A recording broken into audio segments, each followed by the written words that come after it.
Sharp. Did a bunch of handprints, some feet prints too. Pretty funny.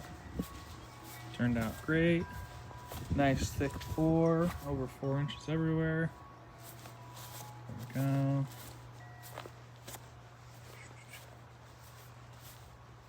Great 3-foot pour. Lots of control joints. Things looking good.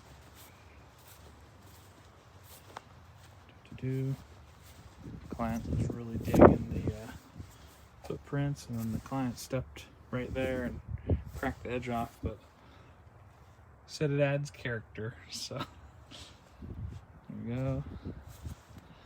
Things looking good though.